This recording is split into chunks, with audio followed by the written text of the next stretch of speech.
नमस्कार। कल ईडी ने कई टीवी चैनल्स के ऊपर एक ब्रेकिंग न्यूज चलवाई और वो, जैसा कि हम सारे लोग जानते हैं कि मोदी सरकार के द्वारा प्रायोजित, पीएमओ के द्वारा प्रायोजित ब्रेकिंग न्यूज टीवी चैनल्स को दी जाती है और चलवाई जाती है। प्रधानमंत्री नरेंद्र मोदी जी ने ईडी को पूरे देश के सामने मजाक बना दिया है। अब ईडी का कहीं छापा पड़ता है तो लोग भेड़िया आया वाली कहानी याद करते हैं।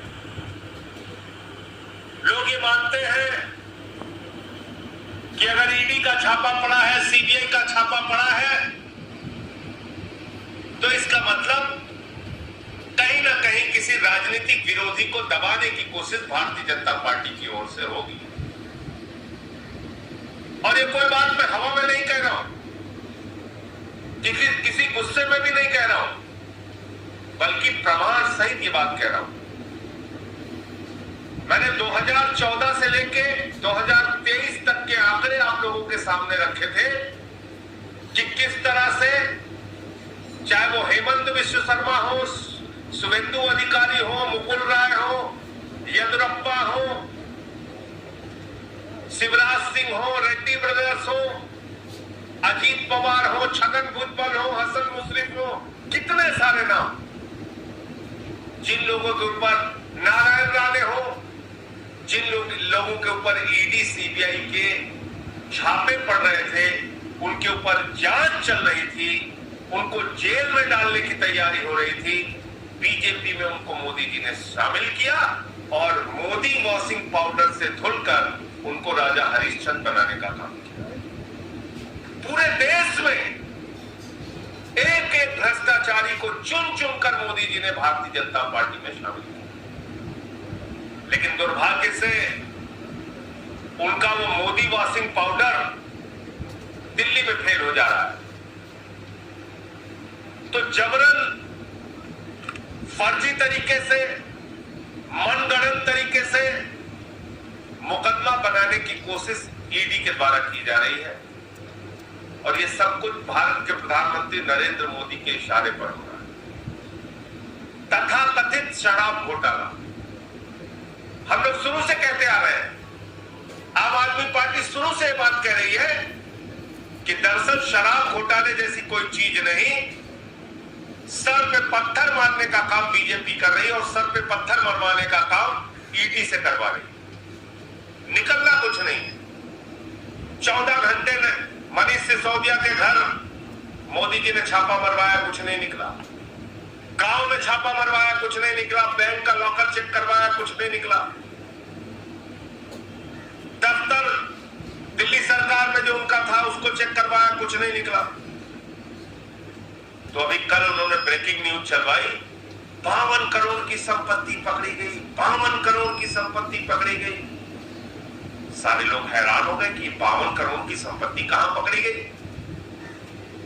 तो ये किस प्रकार का हताशा में, निराशा में पत्थर पे सर फोड़ने का काम ईडी कर रही है मोदी जी के इशारे पे, ये मैं आपको बताना चाहता हूं। ये तो पहली बात, ईडी के कागजात हैं जो उन्होंने सीज किया है, उसको आप देख चुके होंगे।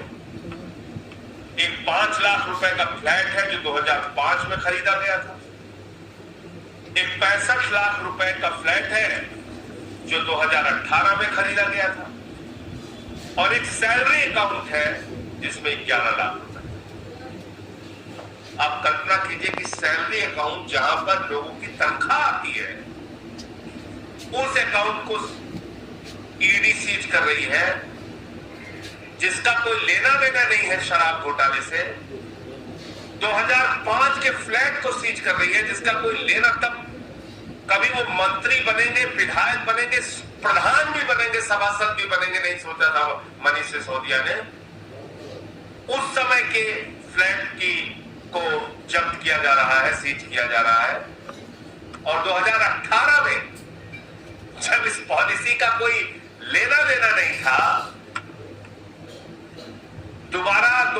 2020 में सरकार बनी, सरकार ही नहीं बनी थी, उस वक्त 65 लाख रुपए में ये फ्लैट अपने जीवन भर की गाढ़ी कमाई से, जो उन्होंने पत्रकार के रूप में मनीष सिसोदिया जी ने और विधायक मंत्री के रूप में जो उन्होंने जिंदगी की गाढ़ी कमाई का पैसा अपने पास इकट्ठा किया हुआ था, उससे 5 लाख रुपए का फ्लैट, 65 लाख रुपए का फ्लैट और 11 लाख रुपए बैंक अकाउंट में, ये कुल संपत्ति है 81 लाख रुपए।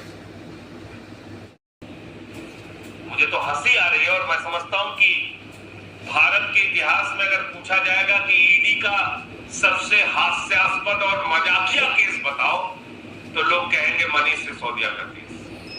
अब आप देखिए, ये है इनका चुनावी एफिडेविट। ये चुनाव कब लड़े मनीष सिसोदिया जी? 2020 में लड़े, विधानसभा का चुनाव लड़े।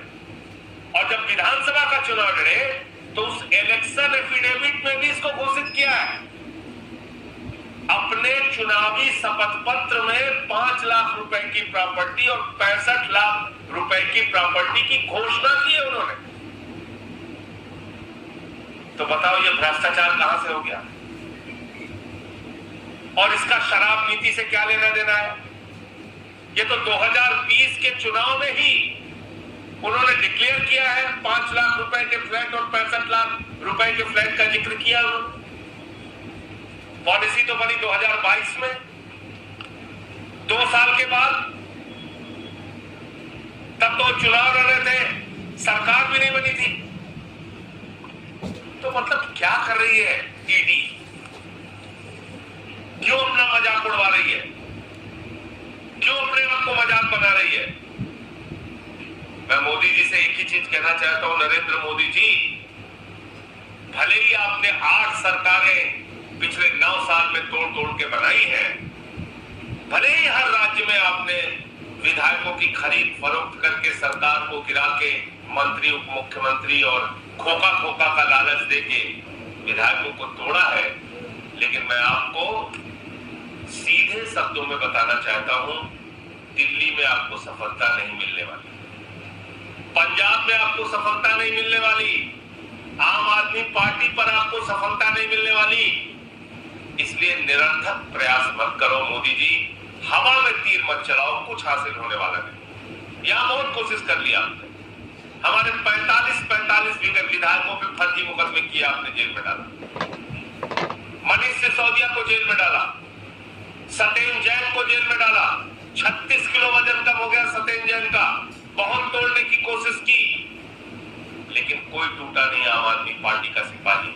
अरविंद केजरीवाल का कोई सिपाही नहीं टूटा, लेकिन नरेंद्र मोदी जी, आपका चेहरा पूरे देश के सामने बेनकाब हुआ है। एक तरफ हजारों करोड़ की लूट करने वाले, अरबों खरबों की लूट करने वाले महाराष्ट्र में अजीत पवार हैं, जिनको आप उप मुख्यमंत्री बनाते हैं। हजारों सैकड़ों करोड़ की लूट करने वाले छगन भुजबल हैं, जिनको आप मंत्री बनाने का काम करते हैं। सैकड़ों करोड़ की लूट करने वाले हसन मुशर्रफ हैं, जिनको आप मंत्री बनाने का काम करते हैं। और दूसरी तरफ मनीष सिसोदिया, जो दिल्ली के लाखों बच्चों को अच्छी शिक्षा देने का काम करते हैं, उस मनीष सिसोदिया को आप जेल में डालते हैं। सत्येंद्र जैन, जो दिल्ली के लोगों को अच्छा स्वास्थ्य देने का काम करते हैं, उनको आप जेल में डालते हैं। तो पूरा देश आपका असली चेहरा देख रहा है और समय आने पर लोग आपको जवाब देंगे। ये कार्रवाई भ्रष्टाचार के खिलाफ नहीं है, ये कार्रवाई सिर्फ और सिर्फ आम आदमी पार्टी को तोड़ने और बर्बाद करने की नीयत से की जा रही है। इसका सच्चाई से दूर दूर तक कोई लेना देना नहीं।